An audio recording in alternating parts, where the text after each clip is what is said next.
Okay. இந்த screen share ஆகியிருக்குதா? ஒருத்தர் சொல்லுங்க பாப்போம்.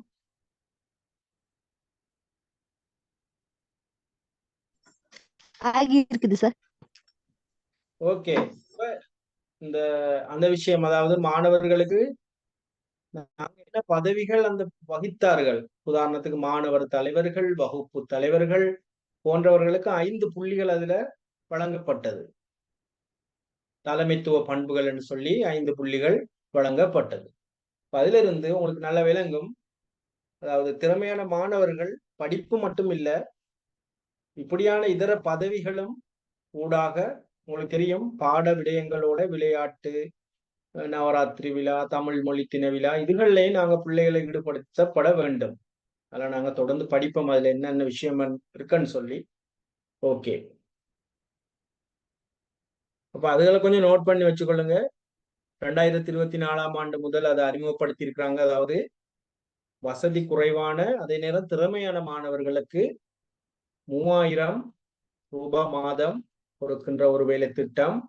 1,00,000 மாணவர்களுக்கு அது வழங்குறாங்க. நாடு பூராவும் உள்ள ஸ்கூல்கள்ல 1லிருந்து 10 வரைக்கும் படிக்கின்ற 1,00,000 மாணவர்களுக்கு இந்த புலமை பரிசில் வழங்கப்பட இருக்குது. இன்னும் கொடுக்கல, அப்ளிகேஷன் கால் பண்ணியிருக்கிறாங்க இப்ப. ரைட்.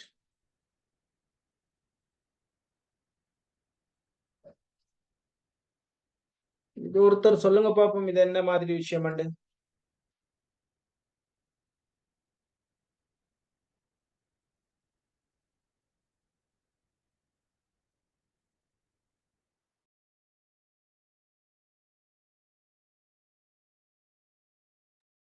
வாண்மைத்துவ தலைமை கொண்ட ஆசிரியர் என்பவர் யார்?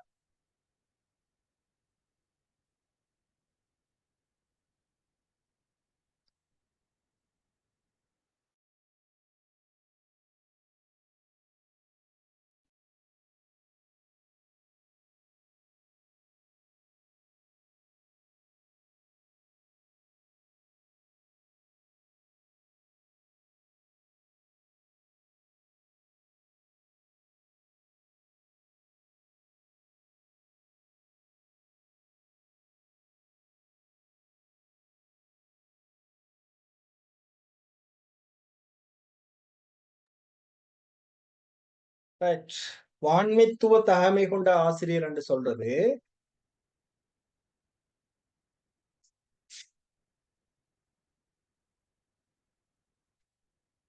ஆசிரியர் பயிற்சி ஒன்றை பூர்த்தி செய்திருக்கின்ற ஆசிரியர். ஆசிரியர் பயிற்சியை பூர்த்தி செய்திருக்கின்ற ஆசிரியர்களைத்தான் நாங்க வாண்மைத்துவ தகமை கொண்ட ஆசிரியர் சொல்லி சொல்லுவோம். எந்த ஒரு தொழிலுக்கும் ஒரு பயிற்சி ஒன்று இருக்குத்தானே, அதே போல ஆசிரியர் தொழிலிலும் ஒரு பயிற்சி காணப்படுது. அந்த பயிற்சியை பூரணப்படுத்தணும். சரியா? அதுல ஏலெவல் தகமை தான் அடிப்படை தகமை. அதை நோட் பண்ணிக்கோங்க. இலங்கையில் ஒருவர் ஆசிரியராக வர வேண்டுமாக இருந்தால் அவருடைய அடிப்படை தகமை ஏலெவல், ஜிசிஇ ஏலெவல் பேசிக். அதுக்கு மேல எவ்வளவு தகமையும் இருக்கேலும் ஏலெவல் தகமை. ஏலெவல் தகமை கொண்ட ஆசிரியராக இருப்பவர் ஆசிரியர் கல்லூரிகள்ல பயிற்சி ஒன்றை பூர்த்தி செய்யணும். நோட் பண்ணுங்க, ஆசிரியர் கல்லூரிகள்ல ஒரு பயிற்சியை பூர்த்தி செய்யும். அது ஒரு உதாரணம் சொல்லுங்க பாப்போம்.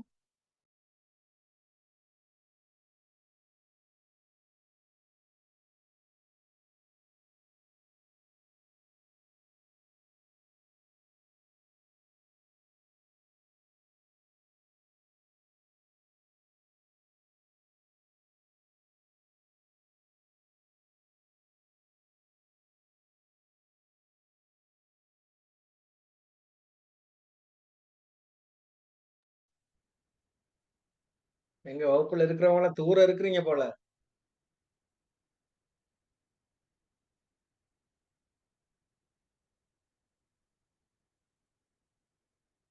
ரைட். அப்ப ஏலெவலோட பூர்த்தி செய்த, ஏலெவலோட வந்திருக்கிற ஆசிரியர்கள் ஆசிரியர் கல்லூரிகள்ல ஒரு பயிற்சியை பூர்த்தி செய்யணும். அதுல 2 வகையினர் இருப்பாங்க. ஒன்று உங்களுக்கு தெரியும், காலேஜ் ஆஃப் எடுகேஷன் சொல்லி, அதுல 3 வருஷ பயிற்சிக்கு பிறகுதான் அவங்க ஆசிரியர்களாக பாடசாலைக்கு போவாங்க. இன்னொரு வகையினர் இருக்கிறாங்க, ஏலெவலோட எடுப்பாங்க, ஆசிரியர்களை எடுத்து குறிப்பிட்ட காலத்துக்கு பிறகு காலேஜுக்கு போய் 2 வருஷ ட்ரைனிங் கொண்ட முடிப்பார்கள். இப்படி ஏதோ ஒரு வகையில பயிற்சி ஒண்ணு அவங்க பூர்த்தி செய்யணும். இன்னொரு தகமை இருக்குது, பட்டதாரிகள், பட்டதாரி ஆசிரியர்கள். அப்ப பட்டதாரி ஆசிரியர்கள் ஆசிரியர் காலேஜுக்கு போக மாட்டாங்க, ஆசிரியர் கல்லூரிக்கு போறதில்ல. அவங்க ஒரு பல்கலைக்கழகத்துல பட்ட மேற்கல்வி டிப்ளோமா ஒன்றை முடிக்கணும். பட்ட மேற்கல்வி டிப்ளோமா பாடநெறி ஒன்றை அவங்க பூர்த்தி செய்யணும். அப்பதான் அவங்க ஆண்மைத்துவம் கொண்ட ஆசிரியர்களாக மாறுவாங்க. பட்டம் பெற்றால் மாத்திரம் போதாது.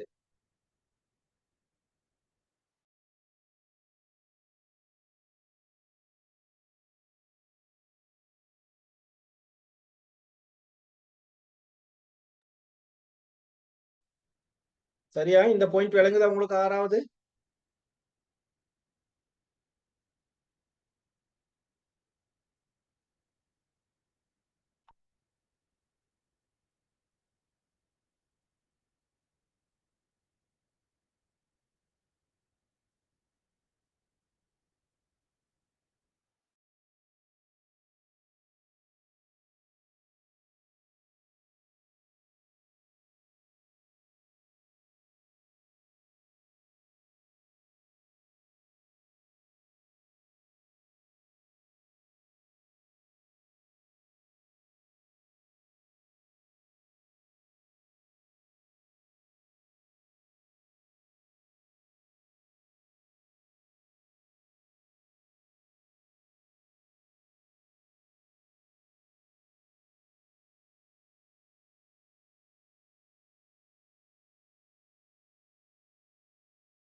ரைட். இதுவும் பார்த்தோம் நாங்க. அதாவது இலங்கை ஆசிரியர்களுக்கு வான்மைத்துவ பயிற்சி வழங்குகின்ற நிறுவனங்கள் நான் ஏற்கனவே சொன்னது போல ஒன்று பல்கலைக்கழகங்கள், பல்கலைக்கழகங்கள்ல ஆசிரியர் பயிற்சிகள் வழங்கப்படுகின்றன. 2 ஆசிரியர் கல்லூரிகள், ஆசிரியர் கல்லூரிகள்லையும் பயிற்சிகள் வழங்கப்படுகின்றன.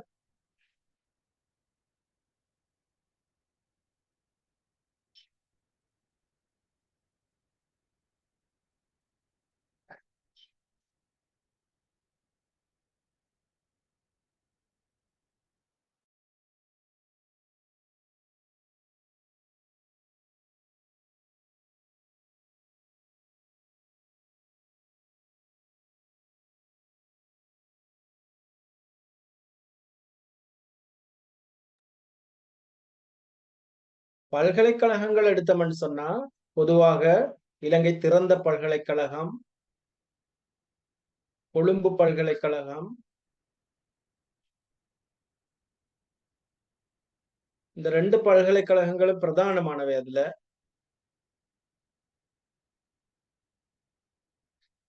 ஆசிரியர் கல்லூரிகள்ல உங்களுக்கு தெரியும், கல்வியல் கல்லூரிகள் இருக்குது, 19 கல்வியல் கல்லூரிகள் இருக்கு. மற்ற ஆசிரியர் கலாசாலைகள் இருக்குது. அது இல்லாம தேசிய கல்வி நிர்வாகமும் தேசிய கல்வி நிர்வாகம் என்ற அமைப்பும் என்ன செய்யுதுன்னு சொன்னா ஆசிரியர்களுக்கு வான்மைத்துவ பயிற்சி, அதாவது ஆசிரியருக்கு தேவையான தொழில் பயிற்சியை வழங்கி வருகின்றன.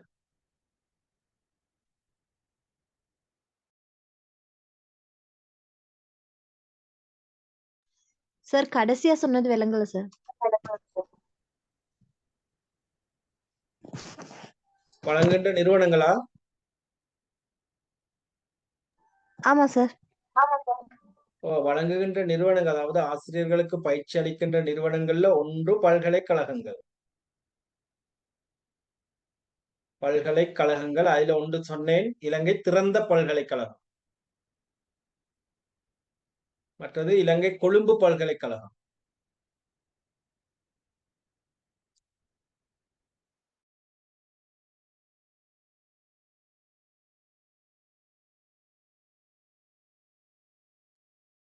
மற்றது ஆசிரியர் கல்லூரிகள்.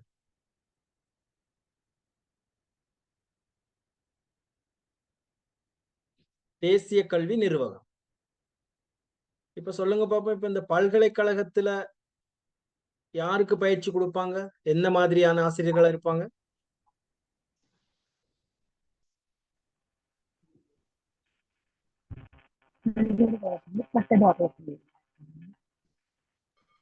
ரைட், பட்டதாரிகளா இருப்பாங்க.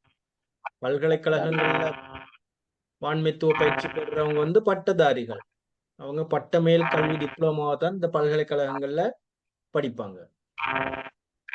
அடுத்தது வந்து ஆசிரியர் கலாசாலைகள், ஆசிரியர் கல்லூரிகள்ல பயிற்சி பெறுறவங்க வந்து ஏ-லெவல் தகமை கொண்டவர்களா இருப்பாங்க.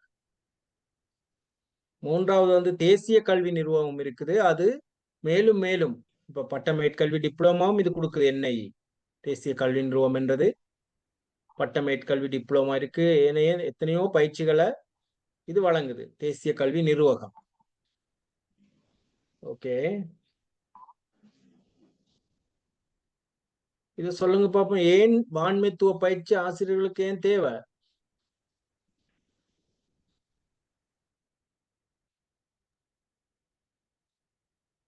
சிறப்பானதும் வினைத்திறனானதுமான கற்பித்தலை மேற்கொள்வதற்கு.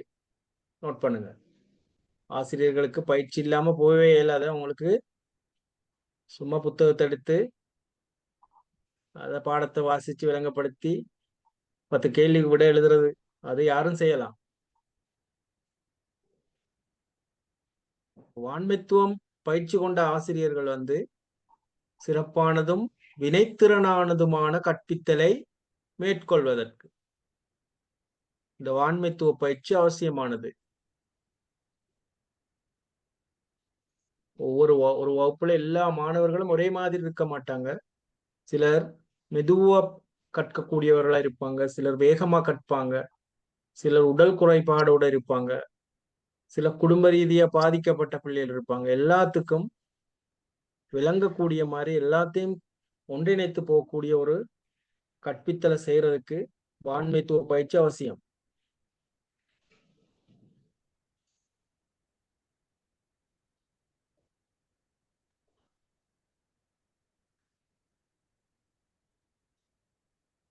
பாடசாலை ஒன்றின் பிரஜைகள் என்பவர் யார்? சொல்லுங்க பாப்போம்.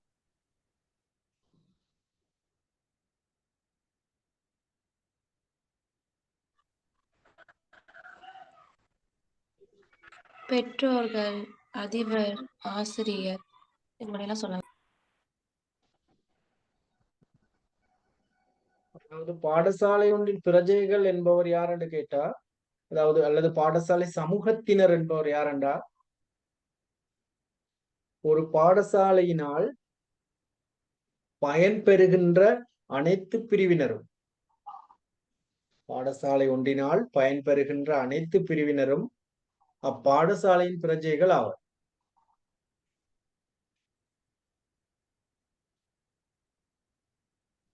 பாடசாலை ஒன்றின் பிரஜை என்பவர்கள் பாடசாலை ஒன்றின் மூலம் பயன்பெறுகின்ற அனைத்து பிரிவினரும் அப்பாடசாலையின் பிரஜைகள் என அழைக்கப்படுவர்.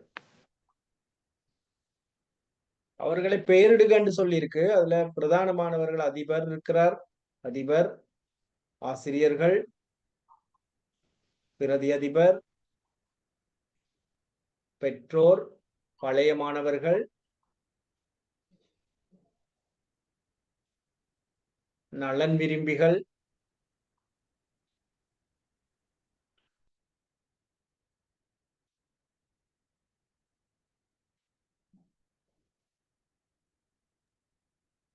அந்த பாடசாலைக்குரிய வலயக்கல்வி அலுவலகம், கோட்டக்கல்வி அலுவலகம், கல்வி அமைச்சு எல்லாமே அந்த பாடசாலையின் சமூகமாக கருதப்படும். இது பாடசாலையாக இருந்தா அந்த பாடசாலையோட தொடர்படுற எல்லா பிரிவினர்களையும் நாங்க அந்த பாடசாலைக்குரிய சமூகமாக சொல்லுவோம். கல்வி பெற்றோர், கல்வி வலயம், மாகாண கல்வி, பழைய மாணவர்கள், மாணவர்கள், நலன் விரும்பிகள், சகலரும் அந்த பாடசாலையினுடைய பிரஜைகள் ஆவர். போல் அடிக்கிறதுக்கு அதுக்கு தேவைப்படும் அது தகவல்.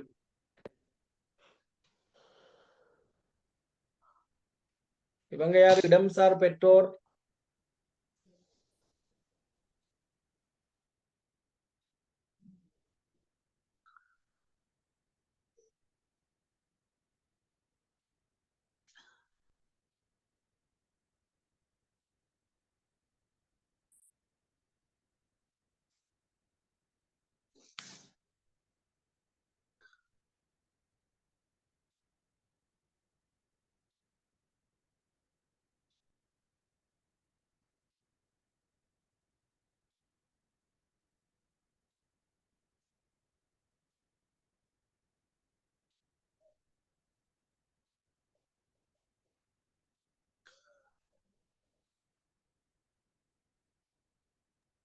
ஆசிரியர்.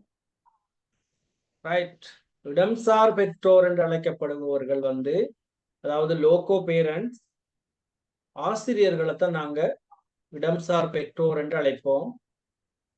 ஆசிரியர்களை ஏனென்று கேட்டா, வீட்டிலிருந்து பாடசாலைக்கு வந்த மாணவர்கள் 6 மணித்தியாலம் பாடசாலையில இருப்பாங்க. அந்த நேரத்துல அந்த பிள்ளைகளுக்குரிய சகல தேவைகளையும் பூர்த்தி செய்பவர்களாக ஆசிரியர்கள் இருப்பாங்க. அதாவது அந்த இடத்துல ஒரு ஆசிரியர் தான் பெற்றோர் போன்று இருப்பாங்க.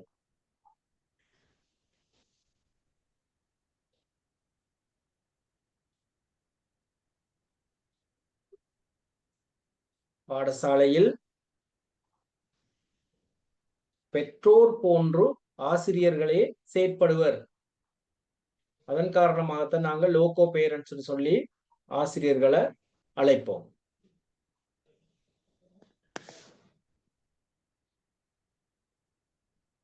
அடுத்து, ஆசிரியர்கள் தமது வாண்மைத்துவ அறிவை விருத்தி செய்ய கற்க வேண்டிய பாடநெறிகள். என்னென்ன பாடநெறிகளை அவங்க கற்றுக்கொள்ளணும் என்று கேட்டா எழுதுங்க. ஆசிரியர் பயிற்சி, ஆசிரியர் பயிற்சி நெறி,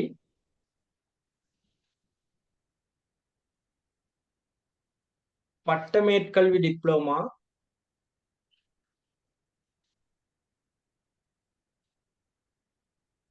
பட்டமேற்கல்வி டிப்ளோமா,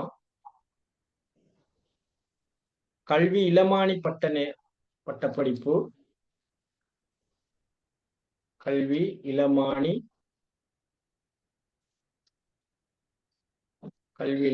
பட்டம் பிஎட் சொல்றது, கல்வி முதுமானி எம்இடி என்ற பட்டம், எம்இடி, பிஇடி, எம்இடி. இன்னொன்றுக்கு முது தத்துவமானி, அதாவது எம்பில் என்று சொல்லி, எம்பில், பிஹெச்டி என்று சொல்ற தத்துவமானி. இந்த பாடநெறி எல்லாம் இருக்குது, விரும்பியவங்க படிக்கலாம். ஆசிரியர் பயிற்சி, பட்டமேற்கல்வி டிப்ளோமா, கல்வி இளமானி அதாவது பிஇடி, கல்வி முதுமானி எம்இடி, எம்பில், பிஹெச்டி.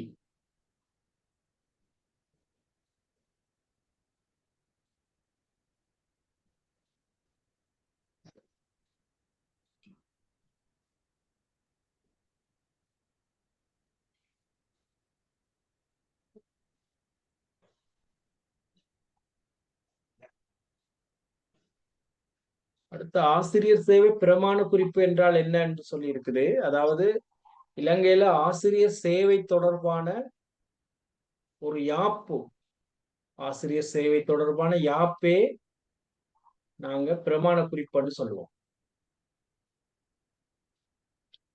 இலங்கையில் ஆசிரியர் சேவை தொடர்பான யாப்பு புத்தகம்தான் பிரமாண குறிப்புன்னு சொல்லி சொல்றோம். ஆசிரியர்களை நியமிப்பது முதல் அவங்க சேவை காலமுடைய பென்ஷன் போற வரைக்கும் சகல விடயங்களும் இந்த பிரமாண குறிப்புல சொல்லப்பட்டிருக்கு.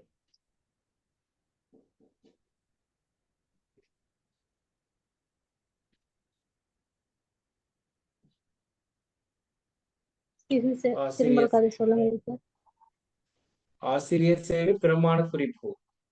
இலங்கையில் ஆசிரியர் சேவை தொடர்பான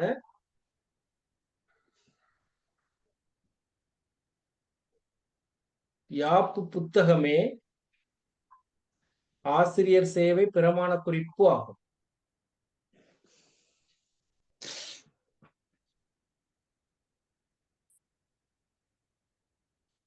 இதில் காணப்படும் விடயங்கள் என்னன்னு கேட்டா, ஒன்று ஆசிரியர்களை சேர்த்துக் கொள்ளல், அவர்களுக்கான தரங்கள்.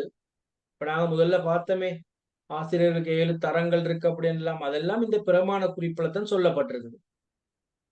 ஆசிரியர்களுக்குரிய தரங்கள், ஆசிரியர்களின் தகமைகள்,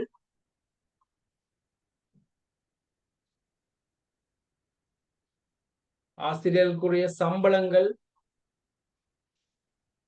பதவி உயர்வுகள்,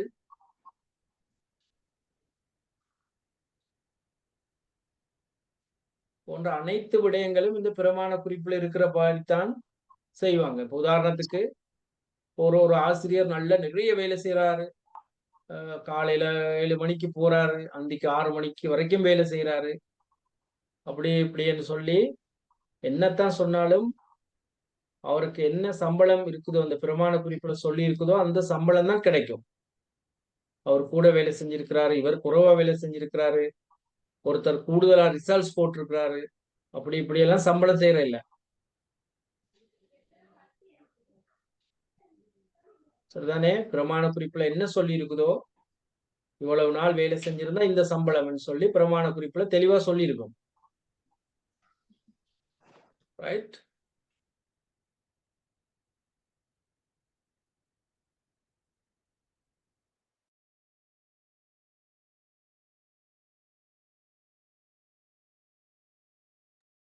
ஆயிரத்தி 994 இலங்கை ஆசிரியர் சேவை ஸ்தாபிக்கப்பட்ட ஆண்டு. 1994ஆம் ஆண்டு இலங்கையில் ஆசிரியர் சேவை ஸ்தாபிக்கப்பட்டது.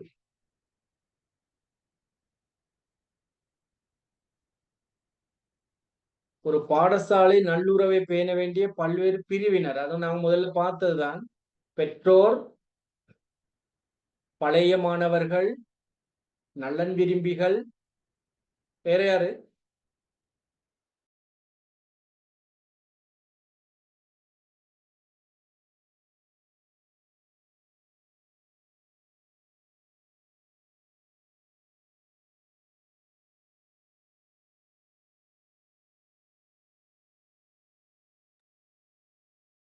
வலய கல்வி அலுவலகம், கோட்ட கல்வி அலுவலகம்,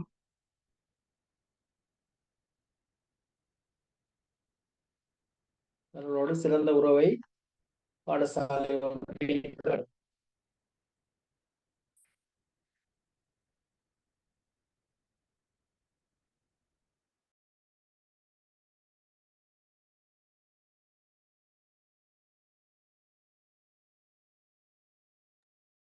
ரைட். அடுத்தது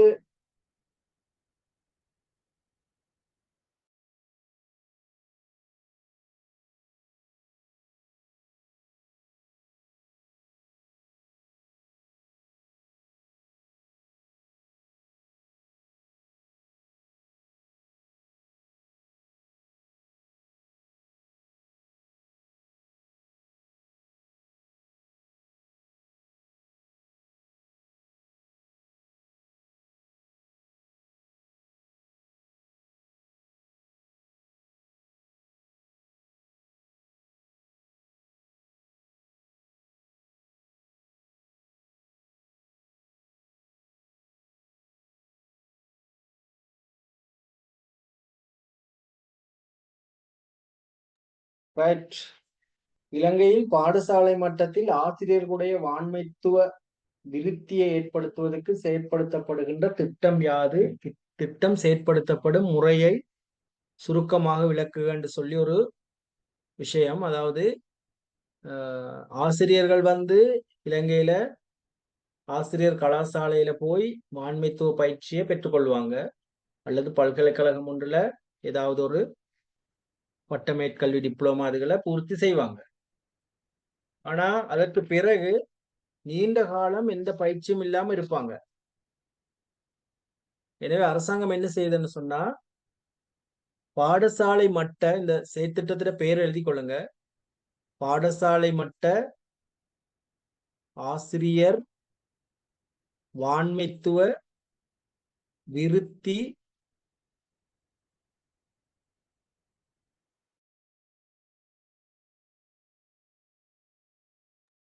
செயற்திட்டம். பாடசாலை மட்ட ஆசிரிய வாண்மைத்துவ விருத்தி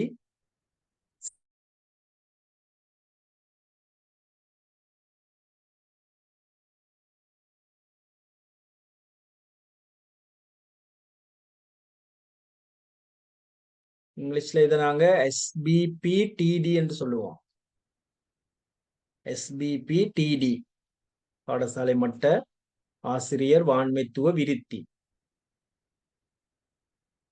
இது வந்து என்ன மாதிரியான ஆசிரியர்கள் பாடசாலையில செயற்படுகிற போது சில நேரம் செயற்பாடு குறைஞ்சு போகும். சில ஆசிரியர்கள் வயது போக போக அவங்களோட செயற்பாட்டு திறன் குறைவடைந்து போகும். அந்த நேரம் அந்த மாதிரியான ஆசிரியர்களை தெரிவு செய்து அவங்களுக்கு வெளியிலிருந்து ஒரு வளவாளரை வரவழைத்து ஒரு பயிற்சி ஒன்று வழங்கப்படும். ஒரு நாள் முழுக்க ஒரு சிறு பயிற்சி, அவங்களை எவ்வாறு கற்பிப்பது என்ற சம்பந்தமா, புதிய புதிய விடயங்கள் சம்பந்தமா அவங்களுக்கு ஒரு பயிற்சி கொடுக்கிற வேலை திட்டம் தான் பாடசாலை மட்ட ஆசிரியர் வாண்மைத்துவ விருத்தி என்று சொல்றது. அது ஒரு 6 மாச பயிற்சி, 3 மாச பயிற்சி அப்படி இல்லை. ஒரு நாள் 2 நாள் தான் அந்த பயிற்சி அவங்களுக்கு கொடுப்பாங்க ஸ்கூல் மட்டத்துல. சரிதானே? பாடசாலை மட்ட ஆசிரியர் வாண்மைத்துவ விருத்தி செயற்திட்டத்துல பெயரை தெளிவா எழுதி வச்சுக்கொள்ளுங்க.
ஓகே, சொல்லுங்க பாப்போம். இன்றைக்கு படிச்சதுகள்ல விலங்காத பகுதிகளை கேளுங்க பாப்போம்.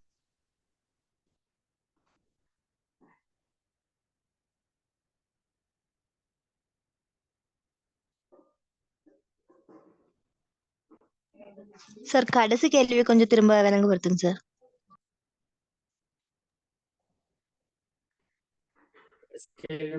கேள்வி வந்து, இலங்கையில பாடசாலை மட்டத்துல ஆசிரியர்களுடைய வாண்மைத்துவ அறிவை விருத்தி செய்வதற்கு செயற்படுத்தப்படுகின்ற திட்டம். ஒரு திட்டம் எல்லா பாடசாலைகளையும் இருக்குது இலங்கையில. பாடசாலை, அதாவது பாடசாலை மட்ட ஆசிரியர் வாண்மைத்துவ விருத்தி செயற்திட்டம்.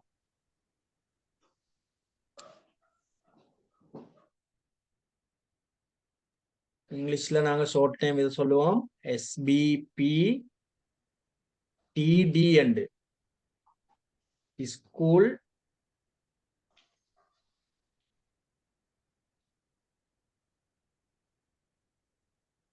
ஸ்கூல் பேஸ் டீச்சர் டெவலப்மெண்ட் சொல்லி சொல்ற வேலை திட்டம்.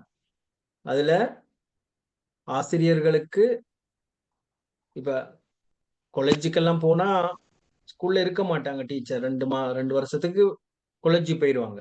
அப்போ வகுப்பெல்லாம் பார்த்து கொள்றதுக்கு ஆள் இல்லை. அப்ப கவர்மெண்ட் என்ன செய்யுதுன்னு சொன்னா, பாடசாலையிலேயே அவங்களுக்கு சின்ன சின்ன பயிற்சிகளை வழங்குற வேலை திட்டம் தான் இது. அப்ப செயற்திறன் குறைந்த ஆசிரியர்களை மெதுவா தெரிவு செஞ்சு அவங்களுக்கு பாடசாலையிலேயே சின்ன சின்ன பயிற்சிகள் வழங்குகின்ற வேலை திட்டம் தான் பாடசாலை மட்ட ஆசிரியர் வான்மைத்துவ விருத்தி செயற்திட்டம். அதுல அவங்க பேர்லயே விளங்கும் தானே உங்களுக்கு, பாடசாலை மட்டத்துல தான் இது நடக்கும். அப்ப அதுக்கு அதிபர் என்ன செய்வார்னு சொன்னா, ஒரு சின்ன குழுவை போடுவார். ஒரு 3 டீச்சர்ஸை கொண்ட குழு ஒன்றை நியமித்து அந்த குழு எந்தெந்த ஆசிரியர்களுக்கு இந்த பயிற்சி கொடுக்கணும்னு சொல்லி தீர்மானிக்கும். சில ஆசிரியர்கள் இருப்பாங்க, படிப்பிக்கிறது விளங்காது, இப்படியான வான்மைத்துவம் குறைந்த ஆசிரியர்கள் இருப்பாங்க. அப்ப அந்த ஆசிரியர்களுக்கு தான் இந்த பயிற்சி வேலை திட்டம் நடக்கும். அவங்கள்ட்ட 5 சமம் காசு எடுக்கிறதெல்லாம் இல்ல. வெளியிலிருந்து வளவாளர்கள் யாராவது வரவழைத்து இந்த பயிற்சியை கொடுப்பாங்க. ஓகேயா?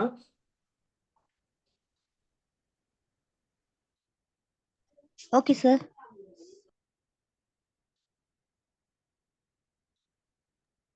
வேற டவுட்டான விஷயங்கள்?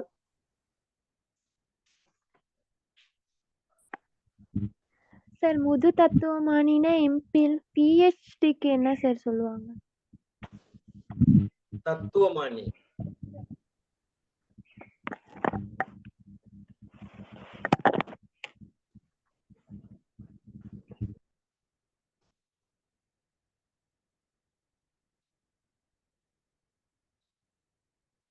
Thank you sir. ஓகே. வேற விளங்காத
எனக்கு கொஞ்சம் விளங்கப்படுத்திடுமா? நான் கொஞ்சம் லேட் ஆயிட்டு சார் வந்தேன், அதுதான்.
ஓகே. எந்த எந்த வினாவை கேட்டீங்க?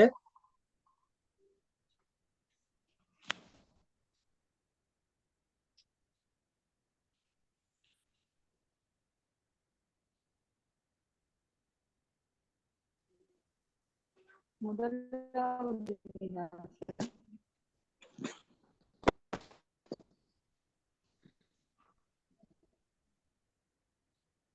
முதலா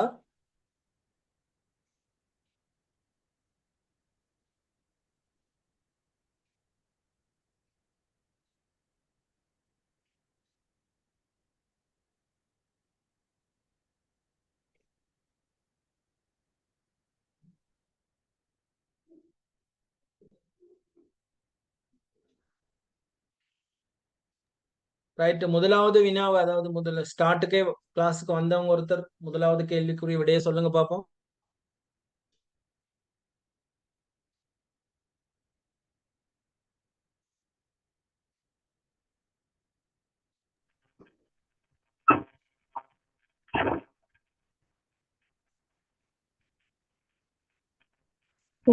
தர ஆசிரியர்கள் அதாவது வந்து ரெண்டாவது வந்து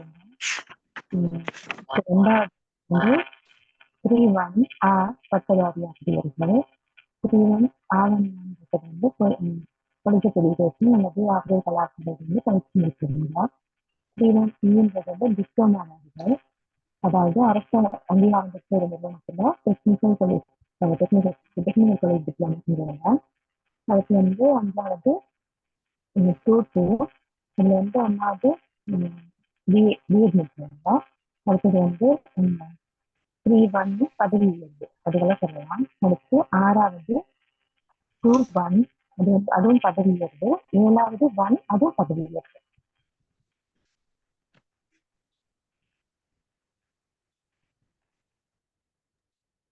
ரைட், அதுதான் அதாவது 7 தரங்கள் சம்பந்தமா சொல்லப்பட்டிருக்கு. இலங்கை ஆசிரியர் சேவை பிரமாண குறிப்பிலையும் 7 தரங்கள் சொல்லப்பட்டு அதுல 3-2, 3-1A, 3-1B, 3-1C, 2-2, 2-1, 1 என்று சொல்லி ஆசிரியர் தரங்கள் காணப்படுது. இதுல இந்த 2 தரங்களுக்கும் அதாவது 2-1க்கும் 1க்கும் புதிய நியமனங்கள் வழங்கப்பட மாட்டாது. புதிதாக ஆசிரியர் சேர்த்துக் கொள்ள மாட்டாங்க.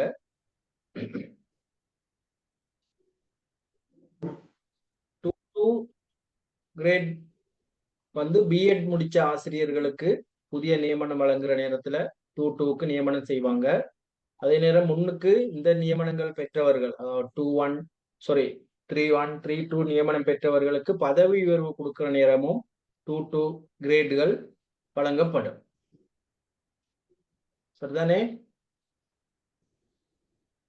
அதான் முதலாவது நாங்க பார்த்த கேள்வி.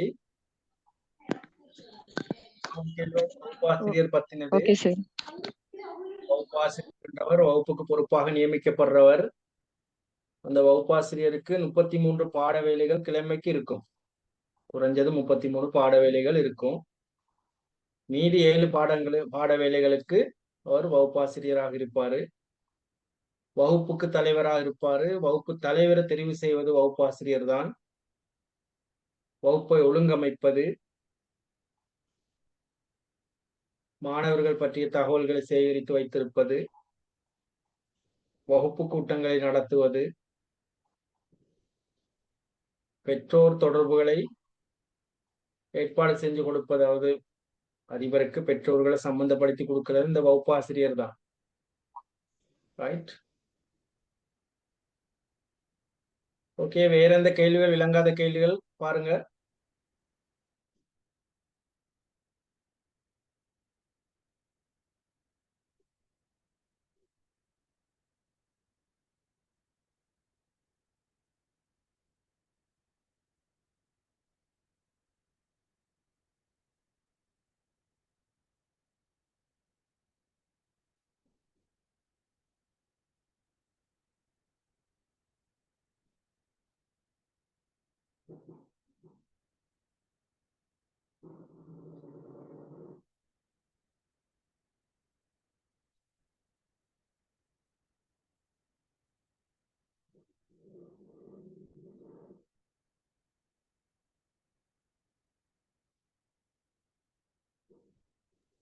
ரைட், நான் வகுப்பை முடிக்கிறேன்.